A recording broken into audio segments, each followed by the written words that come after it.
আবাসে দুর্নীতির অভিযোগ তুলে বিডিও অফিসে তৃণমূল কর্মীদেরই বিক্ষোভ। যাদের মাথায় নেই ছাদ তাদেরই কেন প্রকল্পের তালিকায় বাদ দেওয়া হলো, এই প্রশ্ন তুলে রামপুরহাট 1 নম্বর বিডিও অফিস, সেখানে তৃণমূল কর্মীরা বিক্ষোভ দেখান।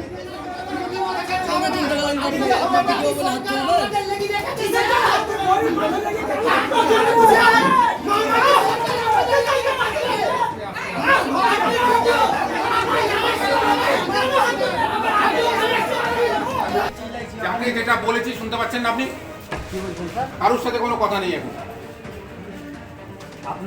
আপনি ওনার উপর চিৎকার করছেন কেন? ওনার উপরে চিৎকার করি না তো, আপনাকে আমরা জিজ্ঞাসা করতে এসেছি। আমাদের এই বারবার এই যে বড় বড় বাড়িগুলা বারবার হচ্ছে। ভালো করে কথা বলো, ভালো করে কথা বলো, ভালো করে আমরা কথা বলবো না, ভালো করে কথা বলো। ওদেরকে ডাকো, ওদেরকে ডাকো। দেখো আমাদের বহু লোকের কোশ্চেন আছে আপনার উপরে, আপনাকে কোশ্চেন দিতে হবে। আপনি আমাদের জন্য বসে আছে, আপনার জন্য আমরা নয়। আবার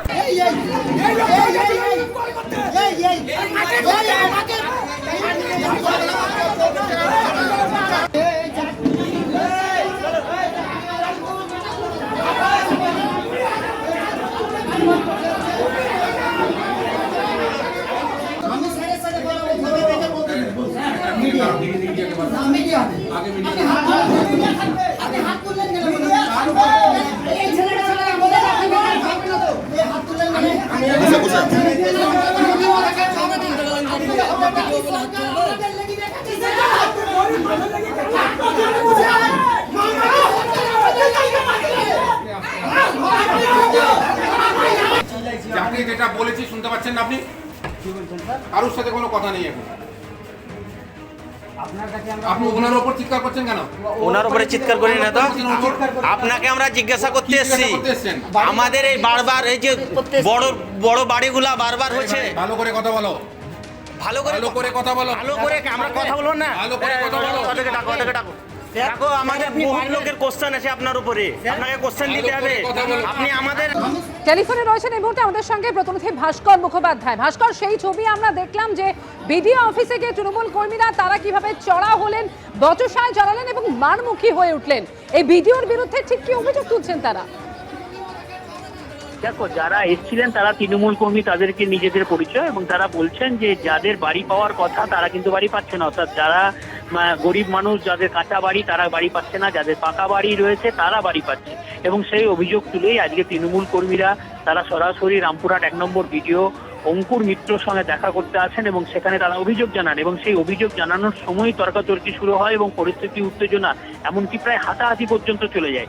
এবং তাদের বক্তব্য হচ্ছে যে বিডিওর কাছে তারা এসেছেন একটা কারণেই, যে পঞ্চায়েতে তারা জানিয়েছেন সেখানে কিন্তু কোনো মীমাংসা হচ্ছে না, এবং তার জন্যই তাদের বিডিও অফিসে আসা। এবং বিডিওকে অভিযোগ একদম সুনির্দিষ্ট অভিযোগ করেছিল যে যাদের পাকা বাড়ি রয়েছে তাদেরকে বাড়ি দেওয়া হচ্ছে, কেন গরিব মানুষরা বাড়ি পাবে না।